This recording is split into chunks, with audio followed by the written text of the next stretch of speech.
चलो फर्ज कर दें एक लम्हे के लिए कि हम ठीक जगह पे नहीं खड़े हुए या हमारा नुक्ता नजर ठीक नहीं है। फर्ज कर दें एक लम्हे के लिए, तो क्या हमें नुक्ता नजर देने से रोक देंगे? ये ऐसी अजीब हुकूमत है, इनको शर्म ही नहीं आ रही। ये नहीं, हमारे साथ जो कुछ भी हो रहा है ये मजम्मत भी नहीं कर रहा है। शहबाज शरीफ को हुक्म पहुंचाया गया तुर्की में, तुर्की का दौरा भाड़ में जाए, इसके ऊपर सबसे पहले स्टेटमेंट जारी करो, तो शहबाज शरीफ से भी जबरदस्ती स्टेटमेंट जारी करवाया गया। बिस्मिल्लाहिर्रहमानिर्रहीम, अस्सलाम वालेकुम। प्रोग्राम में मैं सुमैया रिजवान आपको खुशामदीद कहती हूँ।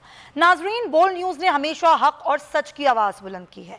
हमने हमेशा ये कोशिश की है कि हकायक को सही अंदाज तक आप तक पहुँचाया जाए। हमने हमेशा खबर को खबर की तरह ही रहने दिया है। हमने कभी किसी के बयानात को तोड़ मरोड़ कर पेश नहीं किया है, और यही वजह है कि पाकिस्तान तहरीक इंसाफ के चेयरमैन इमरान खान ने बोल्ड समेत वो तमाम सहाफ़ी जो आज हक और सच की आवाज़ बुलंद कर रहे हैं, जो मुहिब्बे वतन पाकिस्तानी हैं, आज उनकी बात की है। आज उन्होंने जो जलसा किया शांगला बिशाम में, उन्होंने जिक्र किया आज ख़ास तौर पर उन तमाम सहाफ़ियों का जिसमें बोल्ड न्यूज़ के सीनियर सहाफ़ी समी इब्राहिम, इमरान रियाज, अरशद शरीफ, साबिर शाह के वो तमाम सहाफ़ी जो आज हक और सच के साथ खड़े हैं।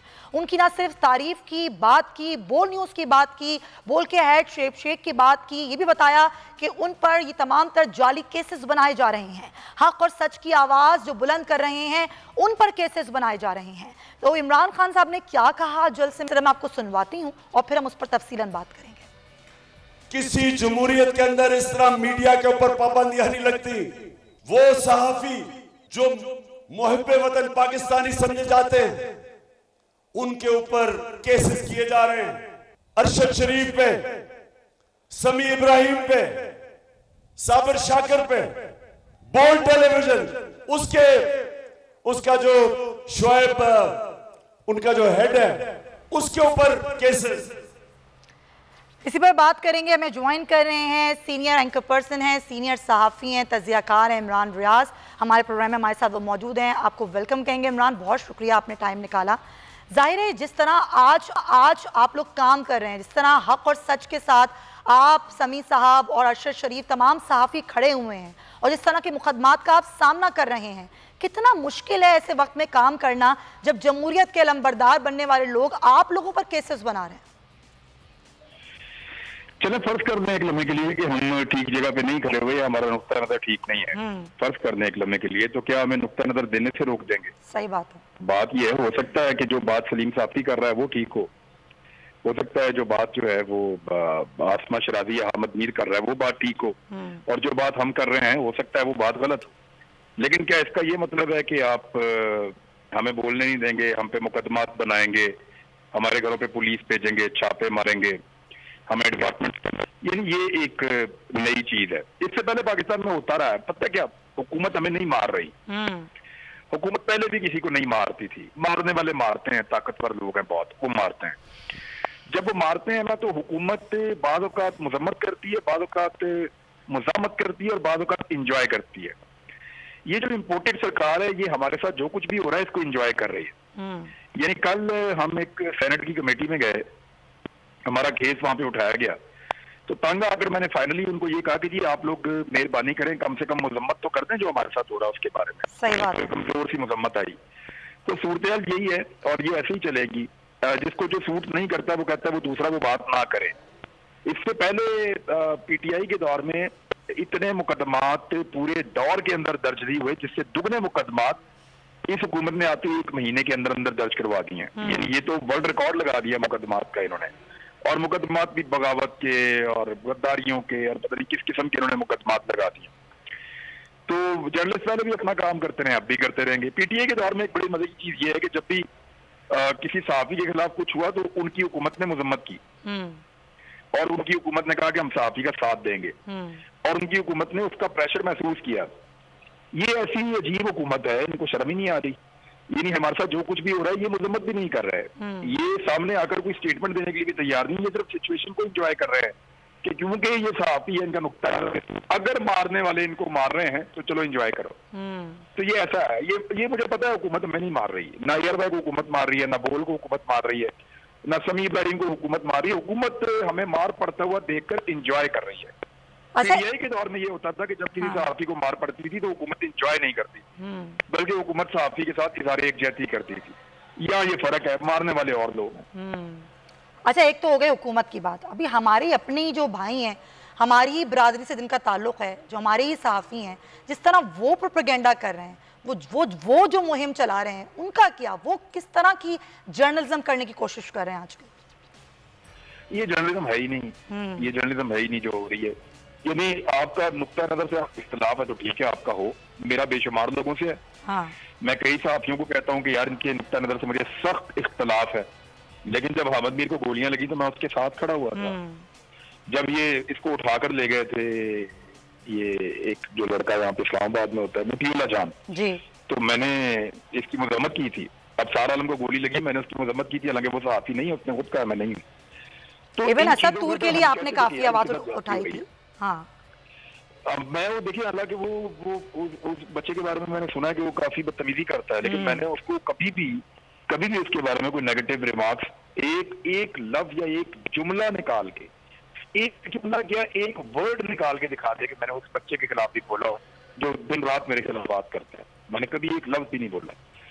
तो हमारे तरीक़ाकार और तरबियत कुछ और है और इनका कुछ और है। इनको एक्चुअली मुझे ऐसा लगता है कि ये बुग़्ज़ से भरे हुए हैं। रात से इमरान खान साहब का एक स्टेटमेंट है जो समीर इब्राहिम साहब ने इंटरव्यू किया, उसमें तो 3 जुमले निकाल के सिर्फ, और वो जुमले दफ्तर है जहाँ से तैयार है, और इन सबको बता दिया गया कि इसके ऊपर आपने करना है। शहबाज शरीफ को हुक्म पहुंचाया गया तुर्की में कि तुर्की का दौरा भाड़ में जाए, इसके ऊपर सबसे पहले स्टेटमेंट जारी करो। तो शहबाज शरीफ से भी जबरदस्ती स्टेटमेंट जारी करवाया गया, हुक्म जो मिला था तो करना पड़ना था। तो अब ये 3 जुमले निकाल के पूरा नैरेटिव बिल्ड किया जा रहा है। हालांकि इमरान खान की पूरी बात सुने तो आज से 12 साल पहले बराक ओबामा ने यही एक पूरी पिक्चर बनाई थी कि पाकिस्तान में सिविल अनरेस्ट पैदा किया जाए, अनारकी पैदा की जाए, इनको आपस में लड़वाया जाए, फौज और अवाम के अंदर खलीज पैदा की जाए और पाकिस्तान के टोटे किए जाए, और इनका जो न्यूक्लियर कैपेसिटी है या कैपेबिलिटी है वो इनसे छीन ली जाए। ये उनका एक पुराना फार्मूला है। अमेरिका, इसराइल और इंडिया नहीं चाहते कि आप इन चीजों को एंजॉय करें या आपके पास ये डेटरेंस कायम रहे, एटॉमिक जो डेटरेंस है आपकी वो कायम रहे, वो नहीं चाहते। और इसके ऊपर बहुत सारे थिंक टैंक्स की रिपोर्टें मौजूद हैं। वो बरमला के अगर वही बात इमरान खान ने की और इमरान खान ने कोई ख्वाहिश का इजहार नहीं किया कि 3 टुकड़े कर दो इस मुल्क के, उसने खदशे का इजहार किया है कि खुदा ना करता ये हो सकता है। लीडर कौन होता है? जो फोर्स ही करता है, जो आगे देख रहा होता है दूर तक। देखें, इमरान खान ने कहा था कि अफगानिस्तान के मसले का और कोई हल नहीं है कि आप डायलॉग करें और अमेरिका यहाँ से निकल जाए। इमरान खान ने उनको बताई ये बात सन 2010 में, 10, 11, 12 इमरान खान उन्हें कहते रहे, उनको बात समझ नहीं आई और 2020 में 21 में वो जलीलो ख्वार होके वहां से निकले और उनको इमरान खान की बात समझते समझते 10 साल लग गए। लेकिन लीडर साहब है और यही तरीका है। इमरान खान ने कहा कि आपको पाकिस्तान में भी तालिबान के साथ मिलाकर मुज़ाकरात करने पड़ेंगे, टीटीपी के साथ। सारे इमरान खान के खिलाफ हो गए।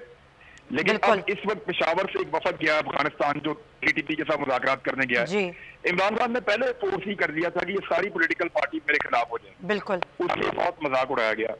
उसने फोर्स ही कर दिया था और देखें सारे उसके खिलाफ यही हो रहा है जो बताया गया। आज तक जो चीजें बताई वो चीजें सही साबित हो गई ना। बिल्कुल, अभी वो फिर आपको बता रहा है कि पाकिस्तान के खिलाफ एक मंसूबा तैयार है। बिल्कुल, और अगर आप बैंकरप्ट हो गए या आप दिवालिया हो गए तो सबसे बड़ा ये तो वो बात है ना जो फिलहाल है सूरत हाल। आप बिल्कुल सही कह रहे हैं इमरान, बहुत शुक्रिया आपका। इमरान खान रियाज हमारे साथ मौजूद। सुप्रीम कोर्ट में जो दरख्वास्त दायर की थी इमरान खान ने, उसको भी एतराज़ात लगाकर वापस कर दिया गया है और ये कहा गया कि मुतालिका फोरम से रुजू नहीं किया गया। इसमें वजह नहीं बताई गई कि मुतालिका फोरम से रुजू क्यों नहीं किया गया। और जाहिर है आगे खुद इमरान खान ये कह चुके हैं कि अब अगला लाहेमल मैं दीर में दूंगा, ये धरना या लॉन्ग मार्च ये कब होगा और उसमें फिर जाहिर जो केसेस हैं, जो सारी चीज़ें हैं उस पर जो सूरत हाल बनेगी खुद तहरीक इंसाफ के लिए वो क्या बनेगी उस पर हम बात करेंगे। आज जो सूरत हाल रही जिसमें चेयरमैन तहरीक इंसाफ इमरान खान की जो हिफाजती ज़मानत थी आज वो भी मंजूर हुई, राहदारी ज़मानत भी मंजूर हुई, दीगर रहनुमाओं की भी हुई।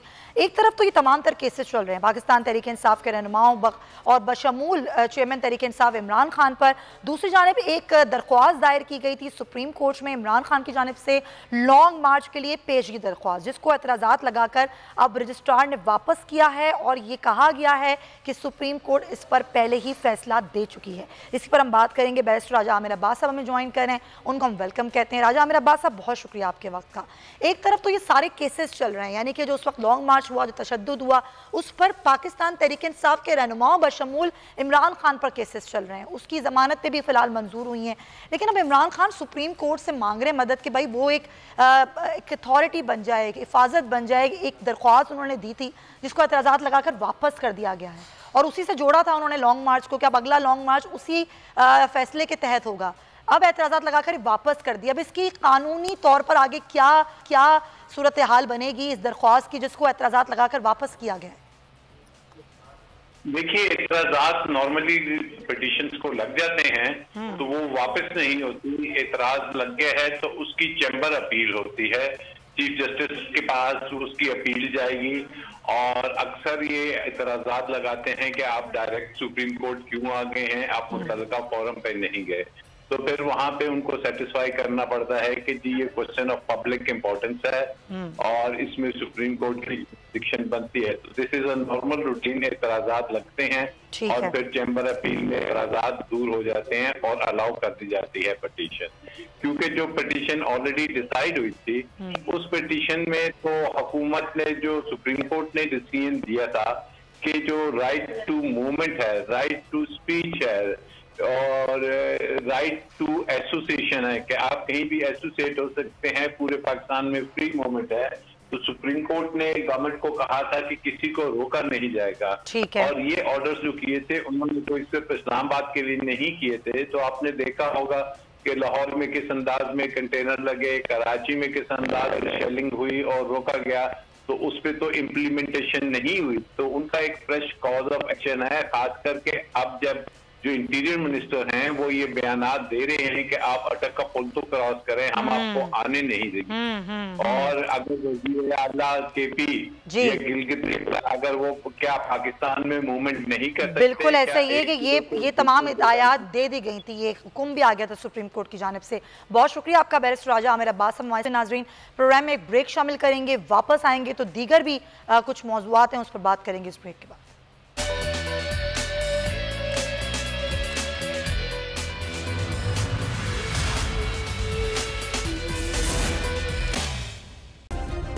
सब्सक्राइब करें और बेल दबाएं ताकि कोई खबर रह न जाए।